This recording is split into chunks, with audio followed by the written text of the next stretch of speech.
This is the Collector Car Podcast, the home for the auto enthusiast. Join Greg Stanley as he applies over 25 years of insights and analytical experience to the collector car market. He will interview the experts and throw in some fun stuff as well. Hey, it's Greg Stanley. If you're listening to this podcast, you know I love everything automotive.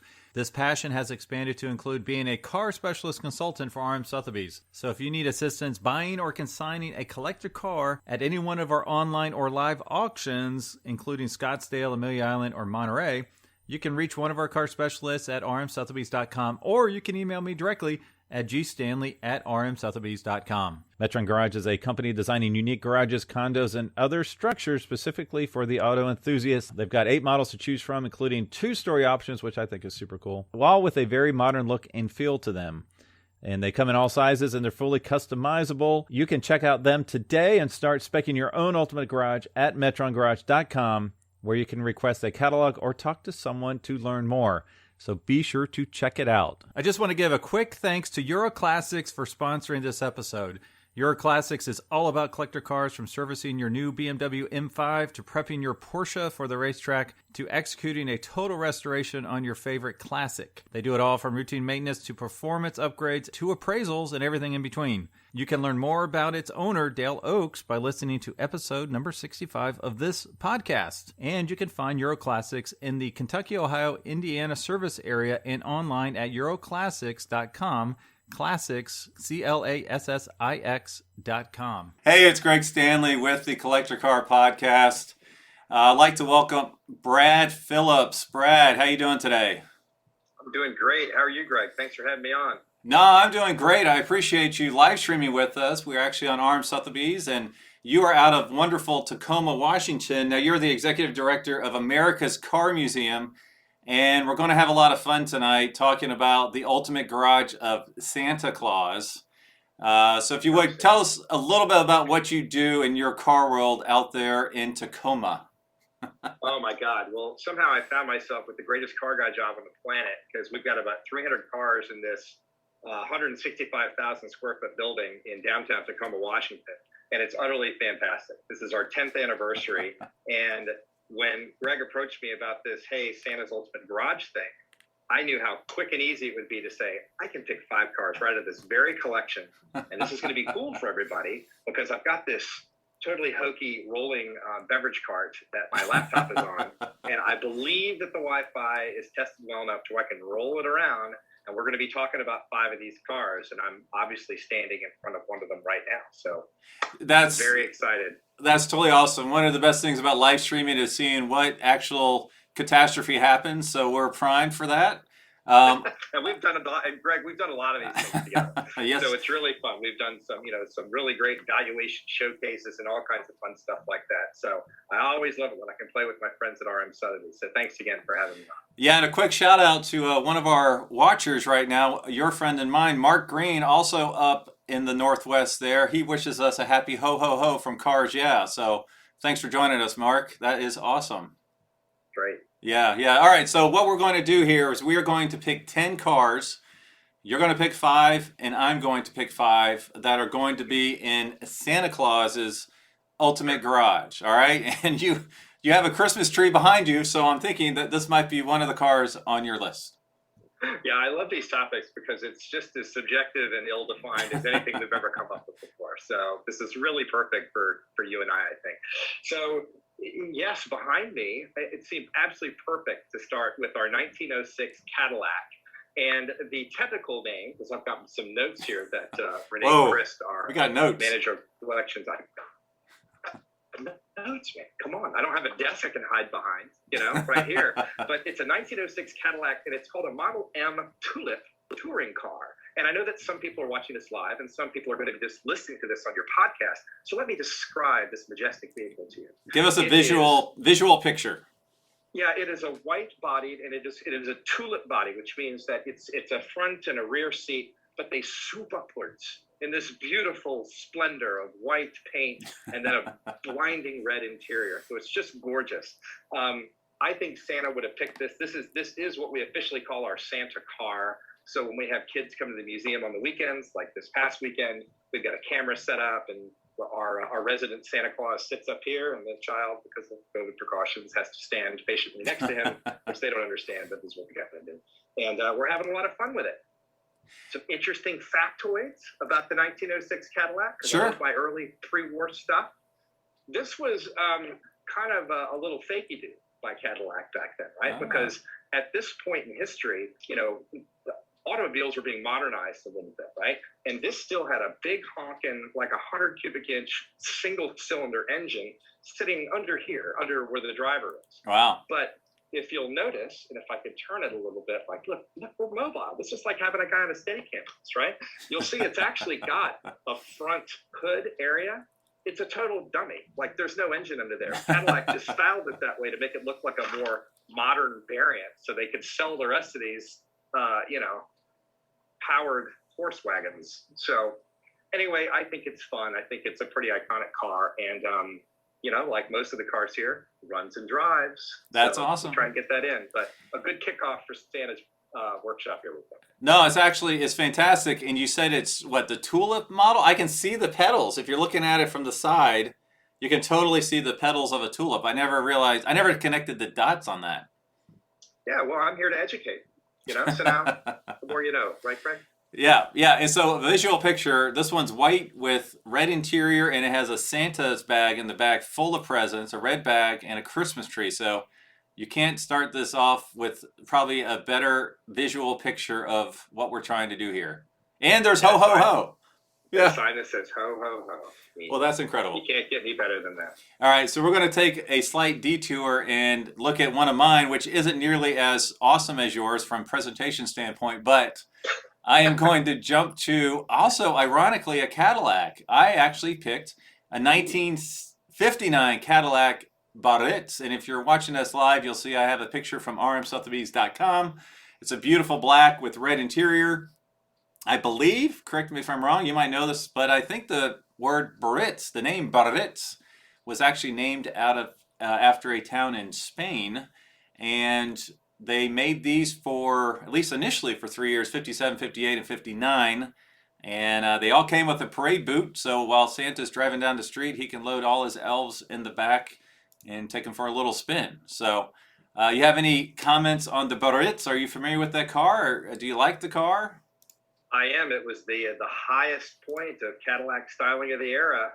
You know, some of them I've seen had that beautiful stainless steel roof, which I really liked. I don't get the pleasure of seeing your image. I'm only Right. staring at our two mutated heads on this screen that I have on my laptop. But they're all very, very beautiful. And I can see why Santa would like one of those. You got a lot of present storage space, and for a man of renowned ample girth, I think a power seat that you can actually take. Yes, actually, one of the rare options for 1959 was the bucket seats. They only made 50 of these cars with bucket seats. Now, the stainless steel roof that you're talking about, that is actually the Brougham, which would have been another great option. That's the 4-door suicide doors open up, so that would have been another great option. So yeah, that was my pick for my first Santa's Ultimate Ride, and now I think we're ready for a sleigh ride to your next one, correct? I just want to be clear that we haven't even passed our first car, and I've already given incorrect information to the audience. Is that what you've outlined? That's what we expect. Very carefully there. Yep. There we go. Well, it's about par for our usual presentations. Okay, let's see. So here's the fun. We've got this on this rickety rolling cart, and if I can traverse our Wi-Fi extenders well enough, we're going to go over to my number 2 pick. So you almost kind of get a tour. You know, this is the Steve Saleen exhibit that we have here in the front. That's awesome. Because I'm like literally crouching down, like me squatting down is going to make the bandwidth work better as I walk carefully across. You know, but what you're going to see, there's the Saleen race car there. I see the S7 in the background. There's an S7 over there in the background. We've got all kinds of good stuff. Ooh, that made a noise I didn't expect. All right, so what we've got here is the Saleen 1. Now, Beautiful. This right here, this red beauty in front of us. And I'll go ahead and give you a good look at it there. So this is the first. Look, I could kneel down. Get it all in. This is the first production car that Saleen has done since the S7 that's over behind it, and they are available for order. So I believe ours is considered a 2019 I think it's the same as the 2020 models that are still out there. And these are the ones that he's building on other shores. So the reason why I like this car is, and for Santa, right? We'll leave it as for Santa. For Santa, Santa. it's 450 horsepower, right? This guy knows how to harness some four-legged critters. So instead of reindeer, we've got horses here. We got 450 of them, and it's carbon fiber. It's lightweight materials. It scoots. It does 60 in like 3.5. Goes 180 some miles an hour. I mean, it's got all the things that you want in a car that you want to get to the North Pole quickly in, right? But here's what I like. My Santa knows how to drive a daggone manual transmission. That's right. You can still buy these either as a paddle shift or with a real 6-speed manual transmission. So I dig that a lot. Steve got his start in racing. He hadn't forgotten anything about it. So we've got about 20 cars in this exhibit dedicated to Steve's racing and production car history. So it's super cool. Now, Lean one, and you don't see very many of these, so you got to come see it at the museum. we could call that the Santa one because it's the right colors. Santa goes back a long time, so he knows how to stick shift back when that was probably all that was around back then. I would agree with that. Now, can Santa fit in that saline one? Well, I thought about that, Greg, and I'm glad that you asked, because what is Santa able to do? This man shrink goes down. Chimneys. Chimney. You think he can't squeeze himself into a carbon fiber bucket and hit a clutch pedal? My Santa can fit in that all day. I don't know about your Santa. Well, my Santa's going to have to fit in that as well, because my next car that I picked actually is a 2019 Corvette ZR1, last year of the front engine, big horsepower, Chevy bow tie, and I had to pick it because kind of the same idea. Goes super fast. I don't know the stats on this, but I think it's like 2.9 seconds. It's just pure, raw, unadulterated power. And I thought, you know what? That's something Santa needs. He's used to fast. He flies around in that sled at light speed. So every day he probably wants one of the fastest automobiles in the world out there in his garage. Would you agree? I agree completely. And I've got a question for you, Greg. So do you follow the online Santa trackers? Do you I have. Exactly where Yes, he I is? have. Do you like to be surprised by the clopping of those hooves on your rooftop? I follow till about 9:30, and then that's it. You have kids, Greg? No kids. That's probably a big reason why. There it is. I'm like, oh man. How about you, Brad? Sleep on Christmas. How about you? Are you tracking Santa all night? All the time. I've got an app on my phone. I'm doubling up. I've got extra batteries. I mean, I want to know where he is every second. Second. Well, because if he pulls up in the one, then maybe I'll get a ride. Well, you could. You put a lot of reindeer out of work, but it is what it is. Yeah, they got a union. They got a union. All right, what's next on your list? Number 3 for you. Are you ready? Did you do yours? Mine was the Corvette ZR1. Oh, that's right. Okay. Well, and again, so now I've forgotten information and forgot what car we're on. I'm doing great. This is again as solid as it gets. I might not bring you back. You may not bring you back. Why does everyone say that? I don't understand it. Okay. Yes, I have a number 3, and let's see if I can get around to it. Again, I'm in Wi-Fi preserving, crouching, tiger hidden. This is a very, very special aspect of this podcast. I'm sneaking across like a ninja. Like this is crouching really a little table across the museum floor with Right. your Mac. I like it. Right now, my private events person Ann is probably running around going, "Where's my cart?" I'm like, "Shh, I've got the cart, Ann. You're gonna have to do something else."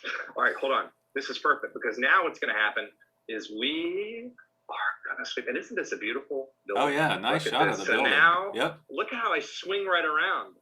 I feel like we're getting into cinematography here. I think We that's are. what this really is turning into. You might be up for an award. I might be up for an award. Yes, nothing specific about it. But all right, so I like this car a lot. So this is a 1924, right? Yes. 1924 Model T Roadster pickup. So we really combined a lot of different things in this. You got your Model T, you've got your top that goes down, and you got the pickup bed. They started making Model Ts, I think, in '09, and for them to go this far without having a pickup version of it like this was, I think, unusual. Ours has an electric start. It can carry all kinds of fun stuff in it, and it does have that cool planetary gearbox. So, Santa, again, knows his stick shifts, and I think he knows how to run that planetary as well. Because if you know how to drive a Model T properly, you know what you're doing there. And for your podcasters, it is black. It's got yellow wheels, black top, and it's gorgeous. It's one of our favorites here. We have it in the middle of one of our galleries so everybody can see it, and we really, really love this car. No, that is really cool, really super cool. And actually, I do have an update from the live stream. One of our viewers, going back to our very first car, the Cadillac, one of our viewers had a Christmas card made with their family in that Cadillac. How cool is that? That is epic. That's exactly what we've been doing over here. We really love that. That's awesome. That's awesome. All right, so I kind of have something similar to your pickup truck as my next pick. I would call mine the first ever monster truck. So I'm pulling it up here now. It's a 1951 Dodge Power Wagon. All right, so remember that. Did you hear me? Dodge Power Wagon. Mm-hmm. All right, you're still with me. All right.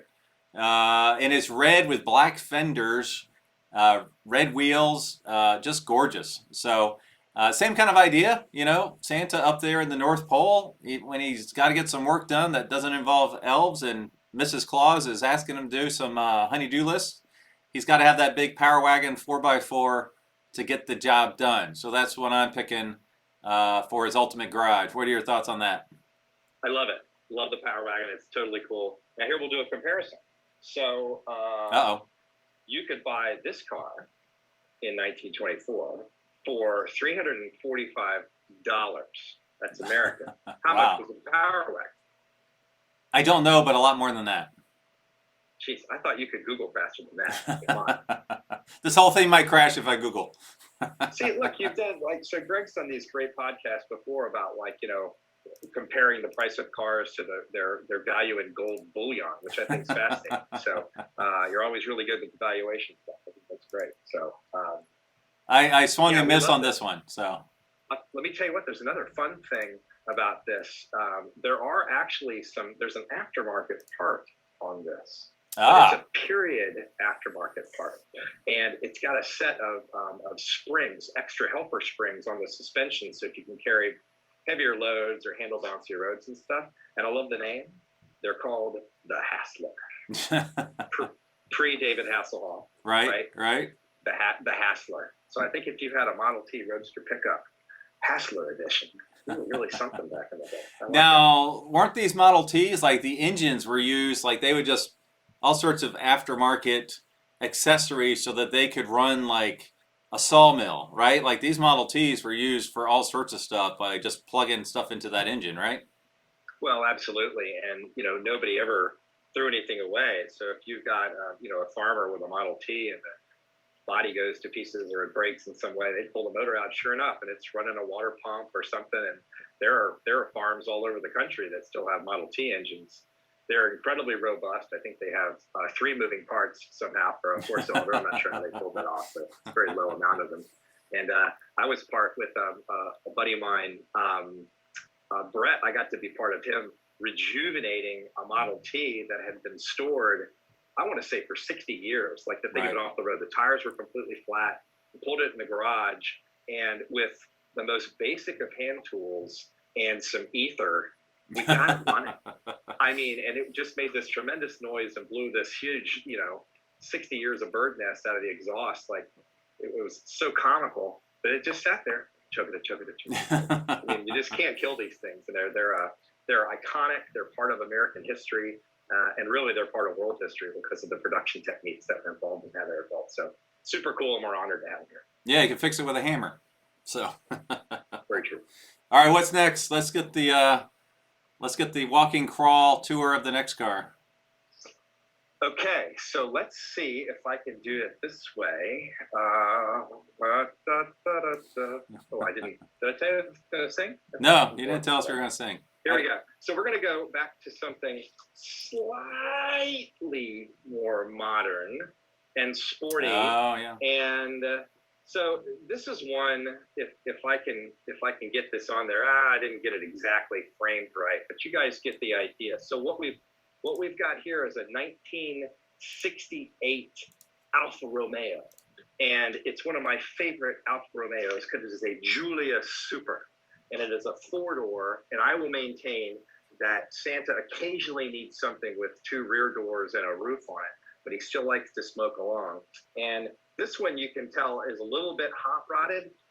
It's got later, bigger wheels on it, and I think the 1750 in it's been warmed up a little bit. But the name of this car is Giuseppe, and it's beautiful because the original owner of the car in Rome, Italy, was named Giuseppe, and so since then, it's been sort of honored to have been called. This is owned by a local Alfa Romeo club, the Pacific Northwest member, and he's got it here on loan as part of our Alfa Romeo exhibit that's been on display here for a while. So I've always wanted one of these. I almost kind of stole this from Santa because he can have one. I must have one.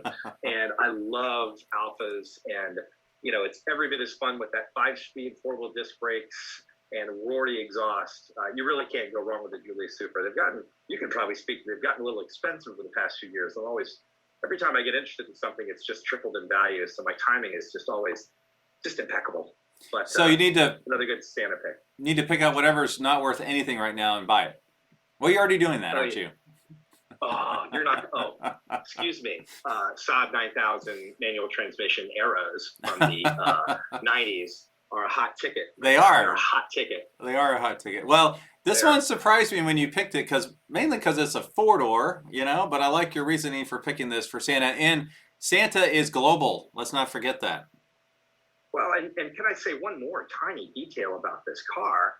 A lot of people are really surprised by these because they think they're really boxy. Well, guess what? If you really get close to it, I know it's kind of hard to see, these really aren't that boxy. They've got these beautiful scallops along the fender lines and on the roof.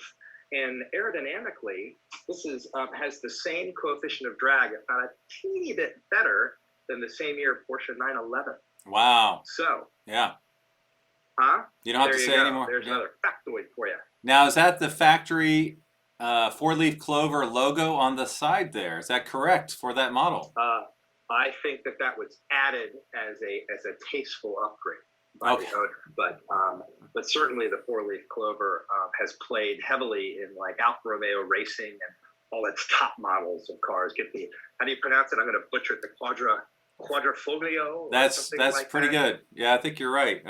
Now, I did a little research on that one on a previous podcast, and apparently, and I might not get this 100% right, there was a driver back in, Alfa Romeo driver back in the 20s or so, and that was his logo. He would paint it on his race car, and they actually, thought that was a good idea, and they started using it for their race team. Unfortunately, he died in his second race, which doesn't make a lot of sense that it's a 4-leaf clover and you want to own that, but they're also the company that has a dragon eating a knight as their logo, so. A lot to unpack there, Greg. There's a lot to unpack. All right, let's keep moving. Okay, so for mine, I kept mine. I wanted Santa to have a good time with the elves. He likes the elves. He wants to hang out with them. So I picked for my next one a big one. Again, red with black fenders.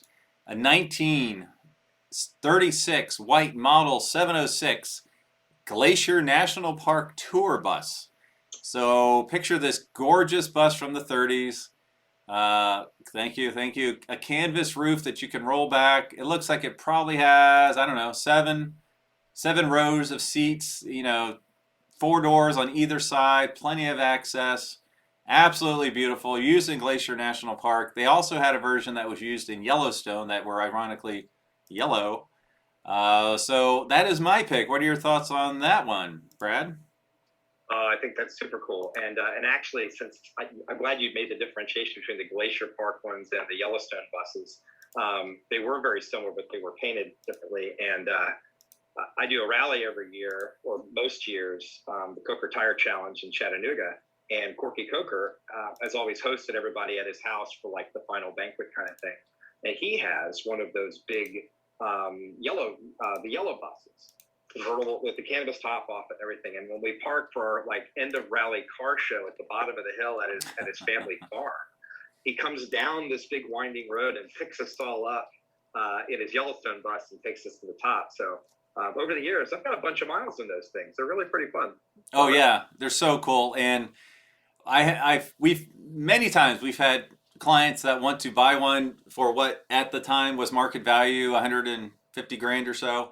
And the last two have gone nuts, like $500,000, because when there's not a lot of them, and so when people see them, they really appreciate them, and they tend to go quickly. So well, unless I'm crazy, the National Park Service still uses kind of repowered versions of those today. I think. I mean, they've got like Duramax diesels in them or something, but they're still taking tourists around on those to this day. It's a really cool nod to the history of Americans wanting to go to national parks. It's epic. Yeah, and they're gorgeous buses. For a bus, they're gorgeous. So yeah. Now, but okay, we're just going to talk cars. So, what does Santa think about your bus? I mean, what is he going to do with this thing? Is he going to chain up at the North Pole? Is he going to fill it? He's going to cancel the whole sleigh thing altogether? Like, this is just for cruising with the elves. Going out to the local cruising. You can take all of them. Maybe Santa, Mrs. Claus with them. That's it, just for fun. Actually, you could throw a couple reindeer in there too, because there's no roof. That's very true. I kind of like the image of like Santa taking his boys out for clubbing in that. They're all loaded up in there. I think that could be pretty fun. They could have a good time. Another fun side of Santa. Yes, that's right. He's a fun guy. We don't know it, but he's a fun guy. Not just a hard worker. All right, we got the big reveal for your last one, Brad. What we got coming? Oh boy! All right, now as I described, the wheels on this cart are a little janky. So let's see if I can do this and get all of this in frame. And this one, it just screams Santa. And we're moving it around. Oh, this is the big reveal. You're doing a full 360 here. Well, I didn't want to, but the wheels are turning only in one direction. It's your standard shopping cart sort of thing. Oh, look at this. Boldly into frame. Wow. Tell me that's not the most beautiful thing you've ever seen, right? That's truly epic. There we go. So let's see. Can I get it down a little bit more so you can get more of that monster in there? 1930, Duesenberg Model J, rumble seat convertible coupe. Coupe. Santa's iconic reindeer runner. This thing is super cool. It's got that great rumble seat in the back. How can you argue with anything Duesenberg, right? You've got that race history, complete custom coach-built car, a 265 horsepower 8-cylinder engine. This was like the space shuttle. This was the McLaren F1 of 1930. And I've always loved these things. I think they're so cool. And this one's got great stats, which is really funny because it was built in 29 and sold later. So it's titled, I think, as a 1930. But this bad boy's had 17 owners. So I kind of consider that a Santa lineup too, because of the gift giving that this thing has given so many different owners and experiences. We've done a lot of research on it. Randy Ema and a lot of other folks have given us some great information on this thing over the years. So we kind of know the history all the way back to the original owner, or at least where the original owner lived, which was Chicago. So some people say, oh, it must have been a Wrigley car. But apparently, without proof, everyone always says it must have been a Wrigley car. So Right. We don't really know. Right. I don't know how we don't know, but we don't know. But one day we're going to find out. And this one is an active runner. We take it on events and things sometimes. So it's an absolutely beautiful car. And I think Santa would be awfully, awfully proud to be rolling the gears in this Duesenberg model. Yeah, that's an outstanding pick. Actually, that's the car I had in mind when I came up with the whole idea for Santa's Ultimate Garage, was that exact car. Really? Maybe an SJ, but that exact car. So Isn't that how you stole my Ferrari Testarossa pick in our Collector Car Fantasy challenge Football? we've got Yes. going on? Yep, that was a really key pick. Yeah, so great car, great pick. Like you said, super fast. I did an episode, the fastest car from every decade. And because these were made in 1929, but sold in 1929 and 1930s, this was actually the only car ever made that was the fastest car for 2 decades. It was the fastest car for the 1920s and the fastest car for the 1930s, which is unbelievable considering they were technically built in 1929. So really insane. Well, that's a fantastic pick. All right, for my last one, I went new again. I kind of like to do some of the new school with the old school. So I actually picked a 2020 McLaren Speedtail. So are you familiar with this car? Have you seen a Speedtail? I have seen a Speedtail, and that's good. And you're definitely on my Santa down the chimney diet pattern to get in that one. You are correct. I always thought these looked okay in pictures until I saw one in person, and they are just absolutely spectacular, beautiful. And one of the reasons I picked it, the profile view, it actually looks like almost like a comet with the tail behind it. I mean, it looks like it's in full flight at a standstill. And what's interesting is it is a 3-seater like the McLaren F1, so you have the center seat that Santa will have to shrink himself down into to just fit in it. But then you could have Mrs. Claus on one side and maybe even Buddy the Elf on the other side. So they could go flying down wherever they want in this beautiful, beautiful car. Yeah. What are your thoughts on that?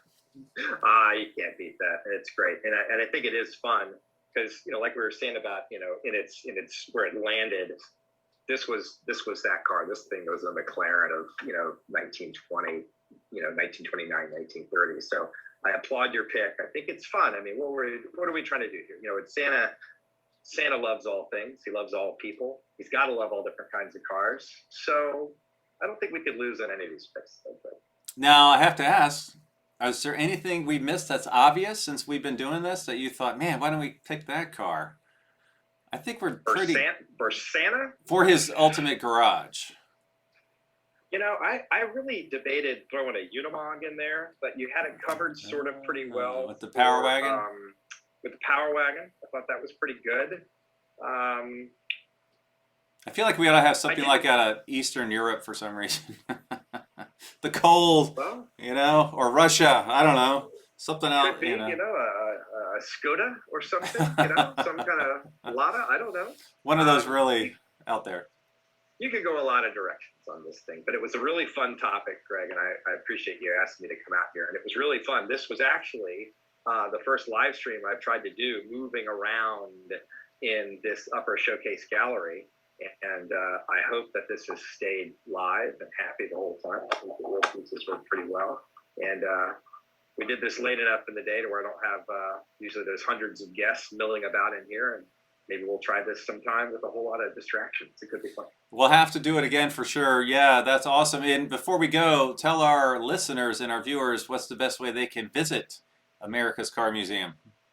Well, if you're ever in the fine town of Tacoma, Washington, which is about 30 miles south of Seattle, please come see us. We're open 5 days a week. We're only closed Tuesdays and Wednesdays. We carry a lot of private events those days. But 10 a.m. to 5 p.m., we'd love to have you come and see us. It's a really exciting place. Again, it's 4 stories of doggone near 300 cars from all different points in history. It's the America's Car Museum, but it doesn't mean it's the American Car Museum. We have stuff from every country, and it's all about our appreciation of the automobile and where all these things fit in all our view. So it's really great. Thanks so much, Brad. And I know you will be back on here. We'll be live streaming again. One day I'll do it live from America's Car Museum. That would just be a blast. Yeah, you bet. Thanks for having me on. It was really nice being here. And hello to the RM Sotheby's auction audience. And see you again. All right. Thanks, Brad. Yep. Take care. Thanks for listening to the Collector Car Podcast. Don't forget to give us a nice rating on iTunes and be sure to follow us on Instagram and everywhere else at the Collector Car Podcast.